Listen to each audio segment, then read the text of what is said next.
What is up, everybody, and welcome back to TarHeelIllustrated.com. I'm staff writer Jacob Turner. He's THI publisher Andrew Jones. And AJ, you're in the Capital One Center following Carolina's 92-67 win over Florida State in the ACC Tournament quarterfinals. Got to start off with this. I know we're a little bit later putting this up. How has the Wi-Fi been in Capital One Center this week?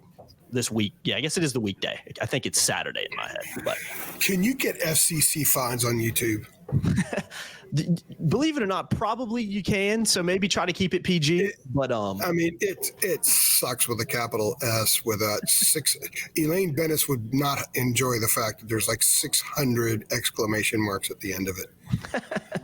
I had to go outside. I had to leave the arena, go outside, stand on the sidewalk like some idiot, uploading the post-game interviews on my phone.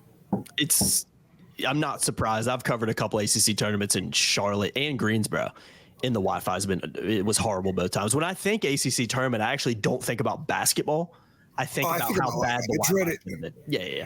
I dread the event. It used to be my favorite thing to cover, and it's not the tournament just in general isn't the same it used to be. But the thing I hate about it now, in my previous media life when I didn't have this job, which I've been in for almost 10 years now, I never had to worry about uploading videos. When I was at Fox Sports, there was a portal I could go into from a flip phone where I could actually send it to them or like a flip cam, and I could send it directly. I could just drop it in that portal, which is pretty wild.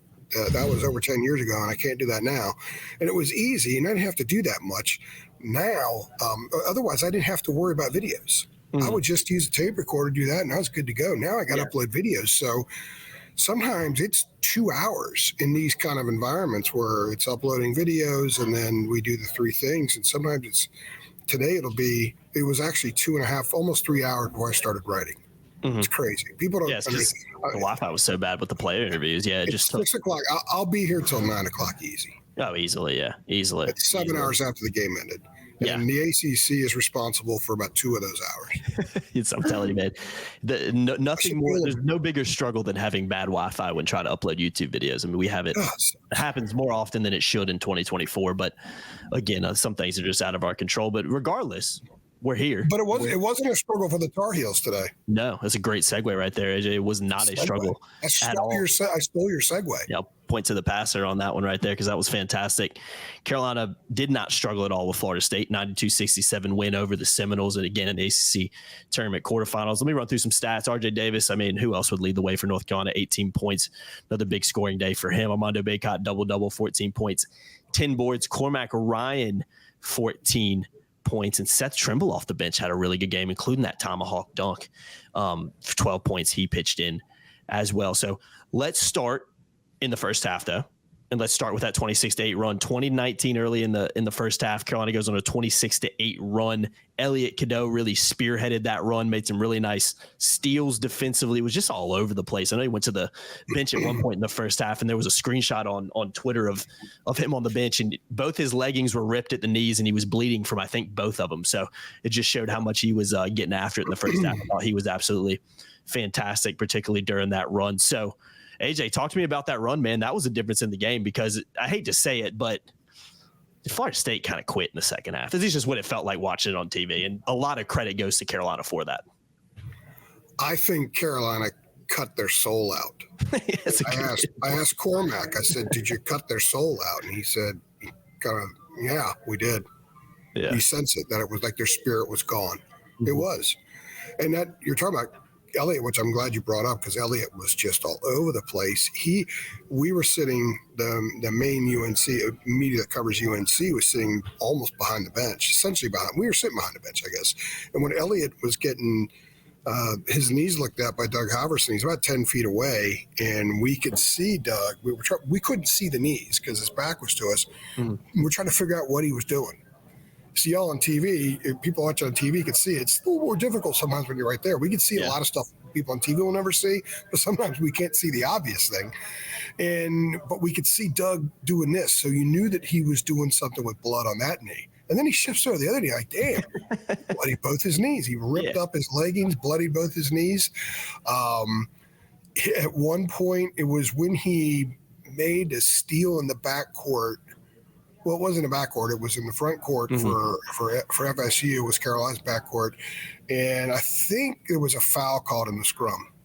And he sprung to his feet and screamed. That's what I'm blanking talking about.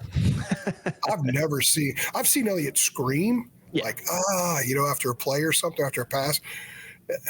The words, I've not seen him or heard him that demonstrative vocally at all. So that's, to me, another step. There are still more steps for this group to take, and I think they took one today. And that run was exquisite basketball. It was 20-19 with exactly 8 minutes left. And then Carolina scored 26 points in the last 8 minutes. They had a 12-0 run before FSU hit a three right at the buzzer of the first half to make it 46-30 at halftime. And Carolina was getting it in a variety of ways. There was a dunk. There were 4 layups, a dunk. There was a jumper in the lane by Cormac.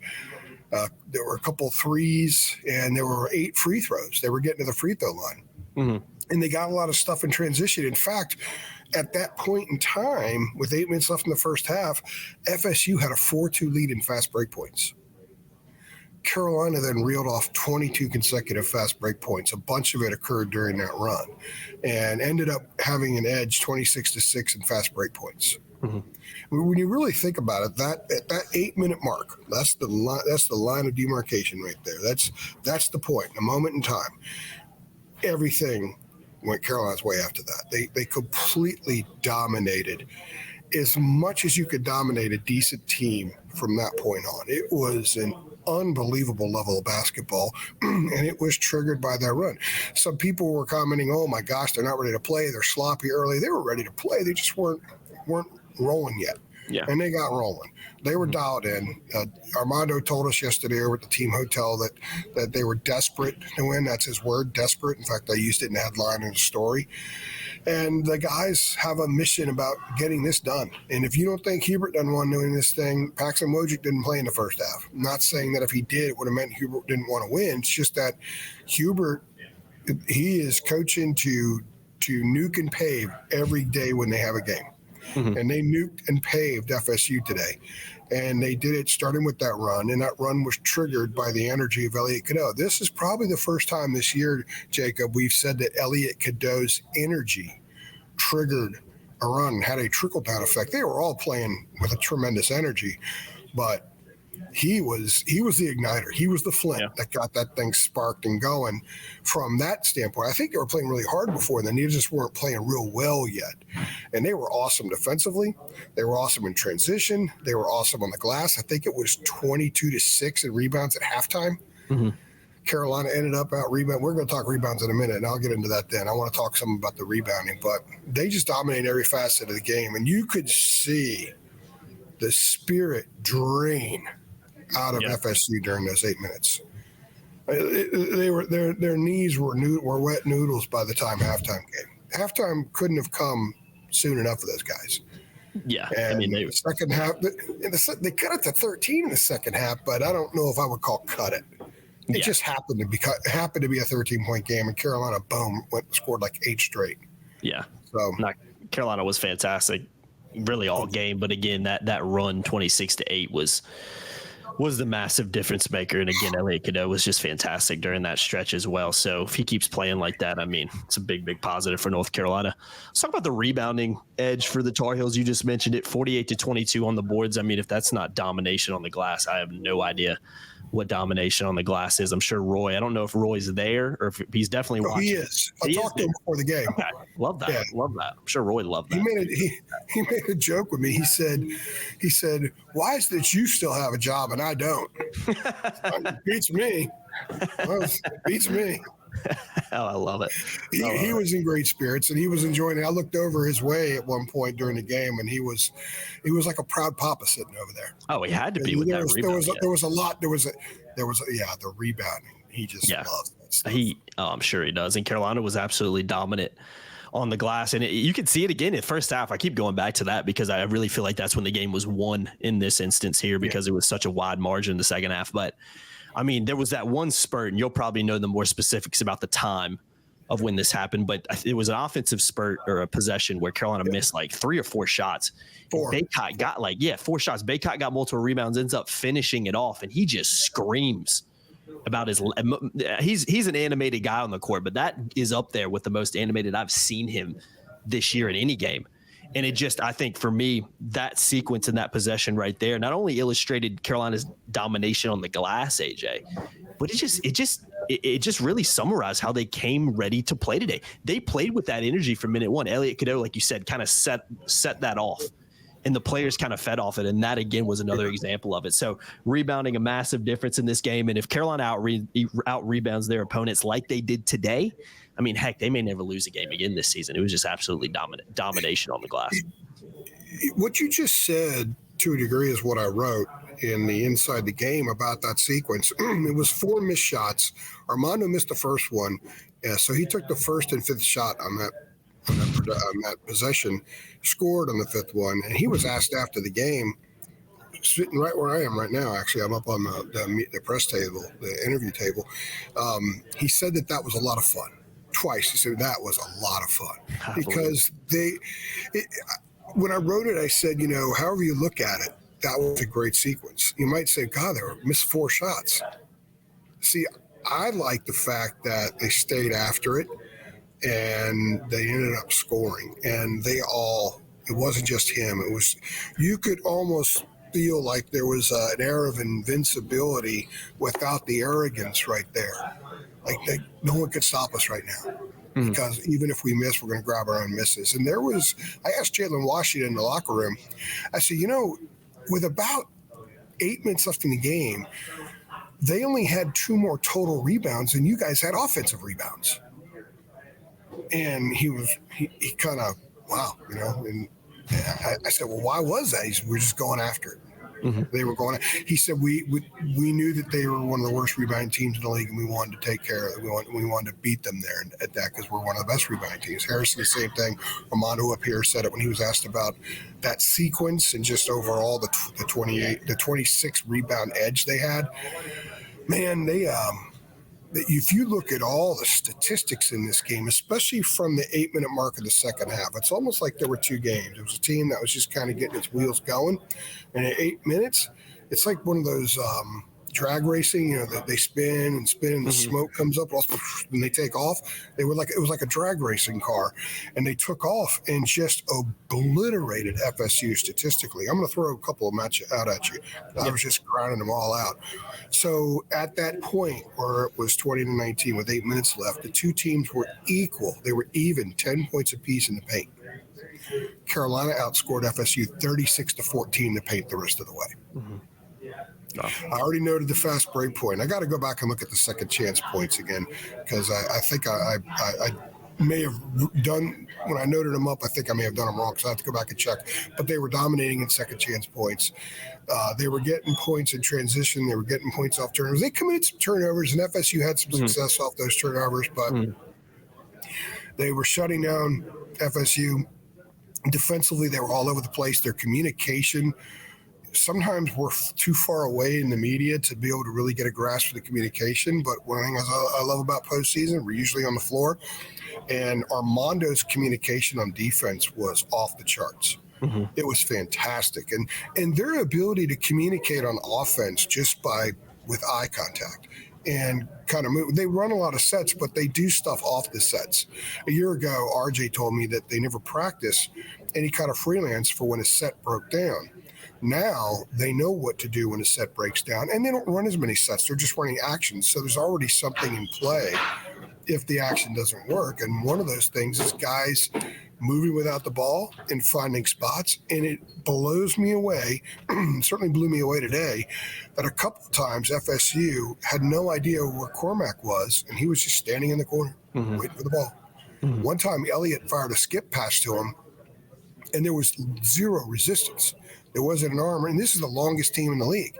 This is a team that's kind of made its program off being fantastic defensively and using those arms to deflect. They always were among the top teams in the ACC and nation, and wasn't there today for the most part. Carolina was able to work around that, and Cormac had a couple of those catch-and-shoot threes. And by the way, Cormac, 14 points in a 9.5-minute span right in the middle of the game today. You go back to the Duke game, he had those 9 points in 95 seconds, and then he had 17 over the last 11 minutes of the game. He scores in spurts, but here's a stat for you. I know this isn't rebounding, but here's a stat for you. It's a phenomenal stat. In Carolina's last 4 games away from Chapel Hill, at Syracuse, at UVA, at Duke, today, Cormac Ryan is averaging 20.3 points a game. And he's 19 for 32 from the perimeter. Wow. Yeah, that's incredible. It's incredible. He keeps playing like that. I mean, this team is just so much better. We talked about all season, AJ. This team's just so much better when he's contributing offensively like that. Because, again, we talked about he can be hot one game and he can be very cold other games. But when you spell it out like that, I mean, that's just – it's massive, man. It's massive. And, again, this team's such a better chance in March and ultimately April if they end up making it that far. So, no, that's a heck of a stat right there. They were national championship good today. Yep. Harrison was great. That tap out Harrison had – that when Armando had a tap out to Harrison, who pump faked the three. Defender came, defender dropped off, and he started again and swung. Defender came up and swung it over to Cormac, and Cormac hit a three from the right wing. That was in the first half. It's everything they touched from that 8-minute mark on just turned to gold. Yeah, again, they were absolutely fantastic. I want to obviously we'll talk about what this means. Pitt up tomorrow night in the semifinals, 7:00 tip in Washington, D.C. That's going to be that's the game in our staff picks that I picked Carolina losing. I think that's an extremely tricky game. That being said, if Carolina continues to play like it did against Duke and played like it did against Florida State, it will beat Pittsburgh. Although I do think Pittsburgh is a good team, and I know we did a show early this week, and Pittsburgh was one of my picks for potentially winning the thing. So very intrigued by tomorrow night's matchup against the Panthers, but. AJ, I thought Carolina was fantastic today. And I think another big plus, too, and I know we haven't talked about this, but AJ, no starter playing more than 30 minutes. RJ Davis played 30 right on the 30-minute mark. Armando Bake had only 25 minutes. Elliot Cadeau, 28, along with Ingram's 28. And then Cormac Ryan played 26. A lot of bench production in there. You had Jalen Washington, Jalen Withers, and Tribble all playing at least 12 minutes, and Tribble playing the most off the bench with 18 and contributing big when he did. So I think it's just an all-around good day for Carolina. Easy, comfortable win over Florida State. It had like an early mid-November game vibe to it in the second half with how comfortable it is. And again, this time of year, as we're going to be talking about a lot over the next couple of weeks, if Carolina keeps winning, it's all about surviving and advancing. It doesn't necessarily matter how you get the win. It's getting the win in the first place. But I think when you look at today, my biggest takeaway is the performance was really good. And the win was easy and very convincing. That is exactly the type of basketball you want to be playing in March. So, again, I think it's just an all-around pretty good afternoon for North Carolina. They were national championship good today on every level. They were awesome. And tomorrow they're going to be tested a lot more. Pitt is a better team than FSU. Pitt might still need to win in order to get to the tournament. If they don't make the tournament, even if Carolina wins by 20, then the tournament is a sham. There's no way on earth you can watch Pitt play other than the game at Wake Forest. There's no way. And, they were kind of finding their way along for a while in November, December. They have an awful loss at home to Missouri. That's a pitiful loss. Yeah. But that was 3 months ago, and they're not that team. And if you watch them, they have like 7 road wins. It's a good team. They should be in the tournament. They could get to the second weekend of the tournament, and they're going to be a challenge for the Tar Heels. They're physical enough. They got scores. You got to guard them. They can put the ball in the basket. They have just enough off the bench. This is going to be a tough challenge for the Tar Heels. But Jacob, the Tar Heels showed me today that they were dialed in. I was down on the baseline during warm-ups when they were doing all the limbering and stuff, and then they get together in a little huddle. I'm not going to repeat what was said in that huddle because it's for the huddle, and also because, again, the FCC deal, we don't want to get fines or get turned off or anything like that. But that was more than I've ever heard before from that huddle, and there were a lot more voices than usual. It's almost like this team feels a little bit liberated to have an ACC title, like a regular season title. They have a banner. They have their banner. RJ has his player of the year. Hubert has his coach of the year. Armando got respected and for the people voting respected him for his game, as opposed to a lot of the people on social media who only look at box scores. And he made the all defensive team, as he should have made. And I think, and Harrison was third team, and they beat Duke twice, and Duke only led for 16 seconds. I think that this is sort of the next phase now. They achieved everything they could have wanted to achieve in the first 4 months of the season, and now this is the next season. And that was as loose as I've seen from a 1 seed in the quarterfinals playing their first game in this event as I can recall. And I've covered a lot of them. There were a lot of Duke teams that were ones. There were some Virginias. There was Wake Forest that was a 1, I believe. There was Maryland, I think, that was in there. So this team was loose. They played loose. They played together. There are parts of this team that are getting better. The bench has become consistent. Seth Trimble has refound himself. Yeah, I talked a little bit about it today in the locker room. I think people should watch the video, watch the interview, because he was pretty open about a couple of things, about how it took a while to overcome the concussion, how the concussion, him being out, affected the team's defense. He actually made me realize, I knew it, but made me realize of the importance that, let's go back to that little stretch after the first Duke game. Trimble didn't play against Clemson. He didn't play at Miami. He came back too soon against Syracuse, wasn't ready. Their 2 worst defensive games were Clemson at home and at Syracuse. And Trimble went out there. I said, you realize, I think you got me thinking, you inadvertently just said one of the reasons you guys weren't that good defensively in those games because you didn't play, or you shouldn't have played. And he kind of smiled and said, yeah. I said, look, it is what it is. If it's the case, it's the case. And he said, yeah, he knows he's their best defender. He knows he's a lockdown guy. He knows that when he's on the floor and he's defending the way he does, he could feel it behind them that everyone else is taking care of their job too. And that's what you're getting from this group. Jalen Withers has 14 rebounds in the last 2 games in 23, 24 minutes, whatever it is. It's big. So Jalen Washington with a block shot today. He ripped away a rebound, a little bit more physical, because FSU is going to throw a lot of hips at you and a lot of elbows. That's the way they play. And Jalen had some success today. So those 3 are so uniquely different than the starters, and they're coming in and they're altering the game when they come in. Carolina looks different when they're on the floor. There's nothing cookie cutter about those guys. And as a group, those 3 in particular are playing well. And you know what? Paxton Wojcik played well today. Yeah. Hit a 3. He was aggressive with another drive.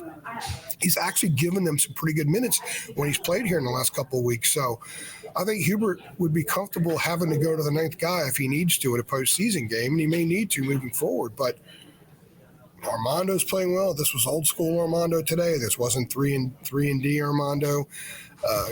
Elliot Cadeau is playing the best basketball of his life right now.